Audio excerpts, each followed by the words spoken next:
Hello guys, welcome back to our channel extra class by Mohit. तो आज हम लोग कंटिन्यू करेंगे क्लास 10 केमिस्ट्री का chapter number 3 metals and non metals. तो ये मेटल्स एंड नॉन मेटल्स का 16th पार्ट है स्टूडेंट्स, और अगर आपने प्रीवियस 15 पार्ट्स नहीं देखे हैं तो do check out them first, और प्लेलिस्ट का लिंक मैं आपको नीचे डिस्क्रिप्शन बॉक्स में भी दे दूंगा। So as you all know that we have started metallurgy students, and there are 5 steps of metallurgy, and what are they?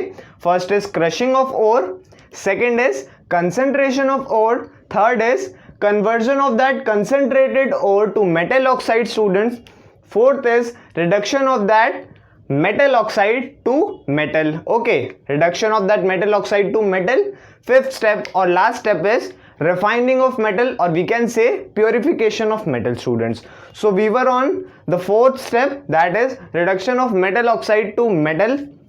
So metal oxide यानी जितने भी हमारे मेटल्स है, सोडियम, पोटेशियम, कैल्शियम, मैग्नीशियम, इनकी ऑक्साइड यानी ऑक्सीजन के साथ इनका बॉन्ड स्टूडेंट्स। ओके, तो पोटेशियम की जो ऑक्साइड होती है पोटेशियम ऑक्साइड K2O, सोडियम की ऑक्साइड Na2O, कैल्शियम की ऑक्साइड CaO, मैग्नीशियम की ऑक्साइड MgO, एल्यूमिनियम की ऑक्साइड Al2O3।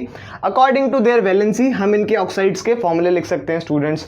सो ऑक्सीजन जो है, oxygen being an electronegative element students, electronegative element होता है ऑक्सीजन, तो ये क्या करता है, इलेक्ट्रॉन की चोरी करता है, या फिर इसे इलेक्ट्रॉन लेना पसंद है स्टूडेंट्स। सो ये इलेक्ट्रॉन की चोरी करता है, सबसे इलेक्ट्रॉन मांगता है, फिर इसको एक दिन क्या मिलते हैं, सोडियम पोटेशियम मिलते हैं। सोडियम पोटेशियम क्या करते हैं, ये होते हैं इलेक्ट्रॉन डोनर्स। हमें पता है ना मेटल क्या होते हैं, इलेक्ट्रॉन डोनर्स होते हैं, इलेक्ट्रॉन को डोनेट करते हैं क्योंकि इनकी वैलेंसी होती है 1, 2 and 3। ओके, सो जो मेटल्स है वो इलेक्ट्रॉन डोनेट करते हैं, और जो ऑक्सीजन है वो ऐसे ही लोगों को ढूंढ रहा था जो कि इलेक्ट्रॉन डोनेट करते हैं जिनसे वो इलेक्ट्रॉन ले सके स्टूडेंट्स। ऑक्सीजन ने कहा कि मैं तो इलेक्ट्रॉन की चोरी करता था और तुम तो इलेक्ट्रॉन बांट रहे हो, तो फिर ऑक्सीजन इनके साथ जाकर बॉन्ड बना लेता है, इनके साथ स्ट्रॉन्गेस्ट बॉन्ड बनाता है, क्योंकि रिएक्टिविटी सीरीज में जो ऊपर मेटल्स है वो मोर रिएक्टिव मेटल है, और मोर रिएक्टिव मेटल्स है, मेटल का मतलब है वो ज़्यादा अच्छी तरह इलेक्ट्रॉन दे रहे हैं, ज़्यादा से ज़्यादा इलेक्ट्रॉन वो डोनेट करते हैं स्टूडेंट्स।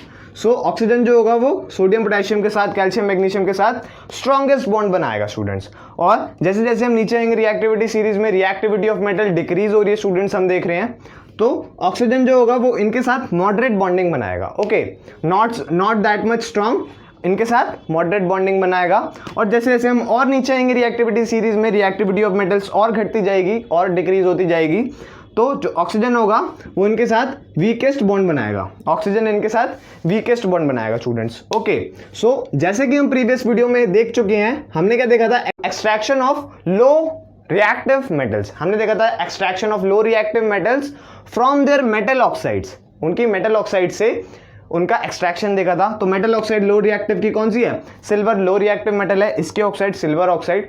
मरकरी लो रिएक्टिव है, इसकी oxide mercury oxide. Copper low reactive है, इसकी ऑक्साइड कॉपर ऑक्साइड स्टूडेंट्स। सो जो सिल्वर का केस था और मरकरी का केस था, इसमें हम देख चुके हैं कि हमें इनको सिर्फ और सिर्फ हीट करना होता है, किसी तरह का कोई रिड्यूसिंग एजेंट नहीं देना होता स्टूडेंट्स। तो बिना किसी रिड्यूसिंग एजेंट की मदद के ये क्या होते हैं, ये डिकम्पोज हो जाते हैं और मेटल ऑक्साइड रिड्यूस होके हमें मेटल मिल जाता है स्टूडेंट्स। ओके, सो यहाँ पर मैं आपको एक बात बताना चाहता हूँ स्टूडेंट्स कि मेटल और ऑक्सीजन बेशक मैं यहाँ पर कह रहा हूँ कि इनके साथ वीकेस्ट बॉन्डिंग है लो रिएक्टिव मेटल्स के साथ, पर इतनी वीक भी नहीं है कि हम इन्हें हीट ना दें।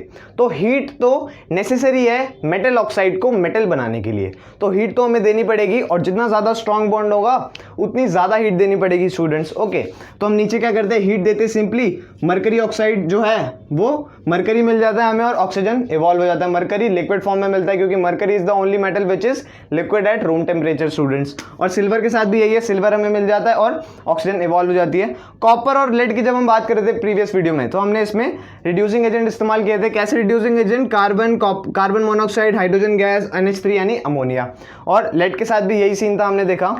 सो अब हम बात करेंगे students extraction of moderate type of reactive metal from their metal oxide, यानी मेटल ऑक्साइड से हम निकालेंगे मेटल को, यानी हम बेसिकली मेटल ऑक्साइड का रिडक्शन कराएंगे, रिडक्शन यानी लॉस ऑफ ऑक्सीजन कराएंगे उसमें से।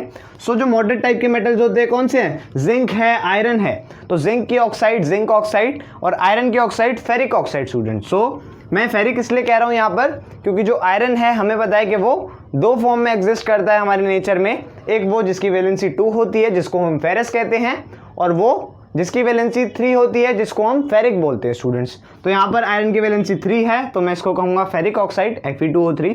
सो जिंक ऑक्साइड और फेरिक ऑक्साइड जो कि एक मॉडरेट टाइप ऑफ मेटल की ऑक्साइड है स्टूडेंट्स, इनको रिड्यूस कराने के लिए हम इस्तेमाल करते हैं एक स्ट्रॉन्ग रिड्यूसिंग एजेंट का। हम इस्तेमाल करते हैं एक स्ट्रॉन्ग पावरफुल रिड्यूसिंग एजेंट का। हम देखो जो लेड और कॉपर था, इसमें भी हमने रिड्यूसिंग एजेंट का इस्तेमाल किया था, ये सारे। पर इनमें से जो स्ट्रॉन्ग और रिड्यूसिंग एजेंट होगा ना, वो हम यूज़ करेंगे आयरन के लिए और जिंक के लिए, इनकी ऑक्साइड को रिड्यूस कराने के लिए।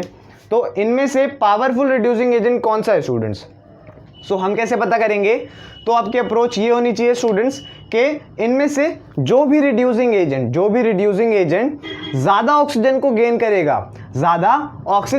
करेगा, मतलब अपने आप को ज़्यादा ऑक्सीडाइज करेगा। ज़्यादा ऑक्सीजन गेन करा मतलब अपने आप को ज़्यादा ऑक्सीडाइज करा। अगर अपने आप को ज़्यादा ऑक्सीडाइज करा तो सामने वाले को ज़्यादा रिड्यूस करेगा स्टूडेंट्स, सामने वाले को ज़्यादा रिड्यूस करेगा। तो अगर मैं सामने वाले के पॉइंट ऑफ व्यू से देखूं तो मेरे लिए ये बंदा क्या है? रिड्यूसिंग एजेंट है स्टूडेंट्स। मेरे लिए ये इंसान रिड्यूसिंग एजेंट है स्टूडेंट्स। ओके, तो जितना ज़्यादा मैं अपने आप को रिड्यूस करूँगा, जितना ज़्यादा मैं अपने आप को ऑक्सीडाइज करूँगा, जितना ज़्यादा मैंने अपने आप को ऑक्सीडाइज करा, उतना ज़्यादा मैं सामने वाले को रिड्यूस कर पाऊँगा और उतना ही अच्छा मैं रिड्यूसिंग एजेंट कहलाऊँगा स्टूडेंट्स। ओके, सो कार्बन की जब हम बात करते हैं तो कार्बन 2 ऑक्सीजन गेन करता है, और क्या बनाता है? कार्बन डाइऑक्साइड, है ना। कार्बन डाइऑक्साइड स्टेबल फॉर्म होती है इसकी। कार्बन मोनोऑक्साइड में हम जब ऑक्सीजन ऐड कराते हैं तो ये सिर्फ एक ही ऑक्सीजन ले पाता है और क्या बनाता है? Carbon dioxide students. ओके, सो हम देख पा रहे हैं कार्बन जो है वो 2 ऑक्सीजन गेन कर पा रहा है, ज़्यादा ऑक्सीजन गेन कर पा रहा है, और कार्बन मोनोऑक्साइड सिर्फ 1 ऑक्सीजन गेन कर पा रहा है, कम ऑक्सीजन गेन कर पा रहा है। तो कार्बन, हमने यहाँ से कंक्लूड करा कि जो कार्बन है वो ज़्यादा पावरफुल है रिड्यूसिंग एजेंट, ज़्यादा पावरफुल रिड्यूसिंग एजेंट है एज कंपेयर टू जो नीचे क्या है? कार्बन मोनोऑक्साइड, हाइड्रोजन गैस और ammonia students. So powerful reducing agent है जैसे कार्बन, जिसको हम क्या कहते हैं? कोक भी कहते हैं स्टूडेंट्स, कोक। ओके, तो इसका हम इस्तेमाल करते हैं जिंक ऑक्साइड को रिड्यूस कराने के लिए और फेरिक ऑक्साइड को रिड्यूस कराने के लिए। तो जिंक ऑक्साइड में जब हमने कार्बन लगाया है ना एज अ रिड्यूसिंग एजेंट, फिर हम क्या करते हैं? इसको हीट देते हैं, खूब ढेर सारी हीट देते हैं स्टूडेंट्स। सो हमने क्या देखा था कि मेटल और ऑक्सीजन का बॉन्ड जब हमें तोड़ना होता है तो हमें इसमें खूब सारी हीट देनी पड़ती है स्टूडेंट्स। तो यहाँ पर मैं हीट दूंगा, कितनी दूंगा? बहुत ज़्यादा हीट दूंगा, अबव 1000 डिग्री सेल्सियस। ओके, तो क्या होगा? कार्बन ऑक्सीजन को ले लेगा और जिंक को रिड्यूस कर देगा। जिंक ऑक्साइड से जिंक को अगर हम यहाँ पर ऑब्जर्व करें तो जिंक में लॉस ऑफ ऑक्सीजन हुआ है, यानी जिंक रिड्यूस हो चुका है स्टूडेंट्स। और कार्बन में कार्बन ने अपने आप को ऑक्सीडाइज कर लिया। तो मैंने आपको बताया था ना, जो अपने आप को जितना ज़्यादा ऑक्सीडाइज करेगा वो सामने वाले को उतना ज़्यादा रिड्यूस करेगा स्टूडेंट्स। ओके, और उसके लिए क्या कहलाएगा? Reducing agent. तो कार्बन ने क्या बना लिया? Carbon monoxide. फेरिक ऑक्साइड की जब मैं बात करूँ, इसमें मैंने जब कार्बन लगाया, ओके, जिसको हम कोक भी कहते हैं ना, तो इसको भी जब मैंने हीट करा, खूब ढेर सारी इसको भी हीट दी, तो क्या हुआ? कार्बन ने यहाँ से भी ऑक्सीजन निकाल लिया और कार्बन डाइऑक्साइड बना लिया। ओके, और जो हमारा आयरन था वो आयरन यहाँ पर डिस्प्लेस हो चुका है स्टूडेंट्स। सो क्योंकि यहाँ पर इतनी ज़्यादा हीट थी 1000 डिग्री सेल्सियस या उससे भी ज़्यादा हीट थी, तो जो हमारे मेटल्स है वो अपनी मेल्टिंग पॉइंट पार कर चुके होंगे, और यहाँ पर ये हमें मिलेंगे मोल्टन फॉर्म में, यानी पिघले हुए मिलेंगे, लिक्विड फॉर्म में मिलेंगे स्टूडेंट्स। ओके, सॉलिड नहीं मिलेंगे। ओके, सो यहाँ पर एक इंपॉर्टेंट बात आती है स्टूडेंट्स कि जिस रिएक्शन में हम कार्बन को यूज़ करते हैं एज अ रिड्यूसिंग एजेंट, उस रिएक्शन का एक स्पेशल नेम है एंड दैट इज स्मेल्टिंग। तो पेपर में क्वेश्चन आता है कि what is smelting? So that reactions in which we use carbon as a reducing agent, those reactions are called smelting. उन रिएक्शंस को स्मेल्टिंग कहते हैं स्टूडेंट, ये स्मेल्टिंग प्रोसेस होता है। अब यहाँ पर एक बात और है स्टूडेंट्स, आयरन ऑक्साइड जो हमारी फेरिक ऑक्साइड है, इसमें जब मैं एल्यूमिनियम को रखूँगा तो जैसा कि मैंने आपको प्रीवियस वीडियो में बताया था कि हम मेटल्स को भी यूज़ कर सकते हैं एज अ रिड्यूसिंग एजेंट। कैसे करेंगे? हम ऊपर वाले रिएक्टिव मेटल्स को ले लेंगे एज अ रिड्यूसिंग एजेंट, और जो नीचे वाले मेटल की ऑक्साइड होगी नीचे वाले मेटल की ऑक्साइड होगी उसके साथ उनको रिड्यूस कराएंगे। तो मैंने क्या लिया, एग्जांपल ले लेते हैं फेरिक ऑक्साइड, नीचे वाले मेटल की ऑक्साइड, लो रिएक्टिव मेटल की ऑक्साइड, और ऊपर जो रिएक्टिव मेटल है जैसे एल्यूमिनियम, देखो आयरन से ऊपर है एल्यूमिनियम, तो आयरन से ज़्यादा रिएक्टिव है एल्यूमिनियम। एल्यूमिनियम मैंने यहाँ पर रखा, सो एल्यूमिनियम क्या करेगा, यहाँ पर एक सिंपल डिस्प्लेसमेंट रिएक्शन देखने को मिलेगी स्टूडेंट्स हमें। तो एल्यूमिनियम आयरन को यहाँ से लात मारेगा और ऑक्सीजन के साथ जाकर चिपक जाएगा, तो Al2O3 एल्यूमिनियम ऑक्साइड अपनी बना लेगा और क्या बनाएगा, आयरन को यहाँ पर डिस्प्लेस कर देगा। यहाँ पर भी हमने खूब ढेर सारी हीट दी थी, 1000 degree Celsius, 500 degree, 1500 degree Celsius से ज़्यादा हीट दी थी, तो क्या हुआ, आयरन जो है वो मेल्ट कर गया तो अपनी मोल्टन फॉर्म में आ चुका है स्टूडेंट्स। ओके, तो यहाँ पर क्या हुआ है स्टूडेंट्स, एल्यूमिनियम ने कहा कि मैं अच्छा मेटल हूँ इन द सेंस मैं क्या कहना चाह रहा हूँ कि मैं ज़्यादा इलेक्ट्रॉन डोनेट करता हूँ एज कंपेयर टू आयरन, मैं आयरन से ज़्यादा इलेक्ट्रॉन डोनेट करता हूँ। तो एल्यूमिनियम ऑक्सीजन को कहेगा कि तुम पागल हो क्या, कि तुम आयरन के साथ क्यों लगे हो, ये तो तुम्हें कम इलेक्ट्रॉन देता है, पर मैं क्या हूँ, मैं तो अच्छा मेटल हूँ, रिएक्टिविटी सीरीज में ऊपर रखा हुआ हूँ, तो मैं तुम्हें ज़्यादा इलेक्ट्रॉन दूंगा। तो ऑक्सीजन कहता है यार तुम बात तो सही कह रहे हो, तो वो क्या बोलता है ऑक्सीजन कि तुम आ जाओ और आयरन को भगा दो मेरे से, तुम आ जाओ आयरन को भगा दो। फिर एल्यूमिनियम आता है, आयरन को धक्का मारता है, आयरन को बाहर निकाल देता है, Al2O3 अपना कंपाउंड बना लेता है ऑक्सीजन के साथ, और आयरन हमारा बाहर डिस्प्लेस हो चुका है।